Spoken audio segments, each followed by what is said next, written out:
Meaning itself can easily become a trap for a lot of people, especially people who have been programmed to believe that the intellect is the best and most important part of you as a human. From a certain standpoint and from spiritual evolution, well, the intellect is kind of the lower part of your existence. Not necessarily the lowest, but intellect means collecting data, collecting information, and information is mostly used from a certain level of, um, let's call it survival. You're gonna use information for survival more or less. When it comes to meaning, the problem with meaning, besides it being created by us, by individuals, by societies, the problem with meaning is that duality also exists. Now, a lot of people kind of don't, well, they kind of misinterpret duality. A lot of people think that duality means plus minus hot, cold, and these contrasting things. But duality doesn't necessarily mean that. Duality, in its essence, means for whatever there is also something which isn't. Now, this wouldn't make much sense for the mind, but from a different standpoint, something will be different from something created, right? Just like one may say, for example, Christianity. Well, Christianity is not a single religion. Yes, there is one Christianity, but there are multiple subdivisions because people in time believed in different things and they kind of ended up, disliking certain systems, certain rulerships. And so they created their own version in an attempt to preserve their um, well, again, it is a survival mechanism and it is a societal survival mechanism because they have achieved that level where their beliefs are part of their survival. If their beliefs dwindle, they will feel that their life kind of will end or will have no longer the same importance.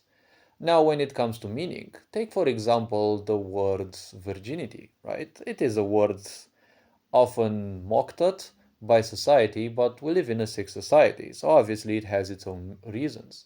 Now, when you look at the definition of the word, many people give it different definitions, but ultimately it is the same word. In the end, it is nothing else but a societal moral, in a way. It should also be an individual moral, because ultimately, creation doesn't care how many people you fuck with, or how many objects, or how many animals you fuck with. That is only a means of the respect you bear towards your body, and towards the integrity of your karmic structure of the body. And well, this also is reflected by one's awareness level. Not everyone came here to become a wise person or a guru or things like that. See, so meaning can be misinterpreted, right? When it comes to duality and meaning, well, you can look at this. When two people who are pure towards themselves, not towards creation, because yet again, creation can't care how pure you are or whether you're a virgin or not. But when two people are pure towards themselves and they get married, well, from a certain standpoint, you can say that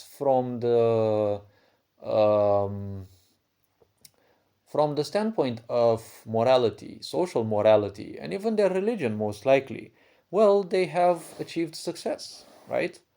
But from the standpoint of ignorance, you can look at things like this. Miserable people will laugh at them because they have lived a lot of their life or a certain part of their life without going through any sexual pleasures. Or any pleasures of the body doesn't have to necessarily be sexual, but virginity is specifically related to that. Similarly, when it comes to meaning and the such, this is one reason why, unfortunately, a lot of people's prayers, if not almost most of them, simply do not work. Because a lot of people mistake a prayer for meaning. They say if they repeat this prayer, well, they will be heard. Well, probably you will be heard, but ask yourself one thing. Meaning is in your head, right?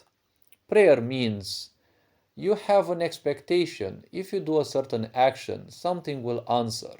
Look at most of the people nowadays, right?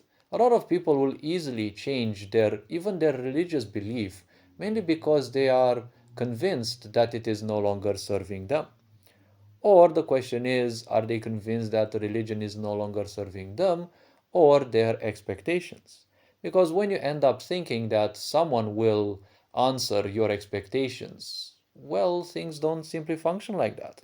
See, prayer can be done in a conscious way or in an unconscious way. An unconscious prayer is something that you do mechanically and you do all the time or quite frequently, and it doesn't have any emotional aspect to it because through your emotions you have great power.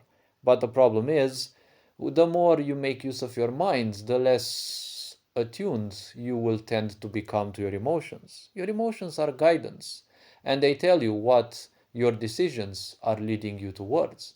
If your body is not feeling well, your emotions will also act in the same way.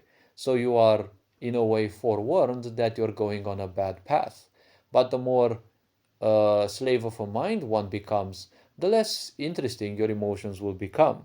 In fact, you'll actually start seeing them more as an enemy rather than a pure guidance, a part of your existence, right? So you will easily tend towards fracturing your inner sanctums because once your emotions, an important part of yourself, are an enemy, well, you will live a cancerous life in a way. Because fighting against a little part of yourself or a bigger part of yourself is exactly what cancer does. Now, this doesn't necessarily result in physical cancer, but all struggles of the mind, every time you create fractures and argue against yourself, in a way, it is exactly like cancer. You can pray to a door to open, you can pray to any object to move or change its properties or whatever. It's not going to simply happen, right? So, if these things won't happen, why would you expect it to happen from an entity which is much greater than you? There are forces way beyond each and every one of us. But one has to attune themselves to that. And prayer isn't necessarily a means to that. Prayer in most situations, unfortunately, is done unconsciously. So, unconsciously, it means you're having an expectation of forces greater than you. You can look even in nature. No force, especially unconscious force, will actually care for you. Has any great empire cared for a smaller country or a minority? I don't think they ever did. Yes, there were some situations, maybe, but there were interests most likely behind those as well. So, prayer can be a powerful tool, but don't forget, prayer in most situations, if used unconsciously, it is nothing else but meaning. You're uttering a few words, but you're not uttering those words to to increase your spiritual prowess, to detach yourself from the mind. You're entangling yourself more into the mind because you're doing more and more of its mechanisms. The mind can only learn by repetition. If you repeat a certain thing, well, it will become harder and harder for you to move away from it. So it can be a little problematic as well. But ultimately, meaning, as I said, it can be very tricky to deal with. This being said, hopefully this video raised a bit of awareness. You're appreciated. Take care. Enjoy life. Ferenjan Board signing out.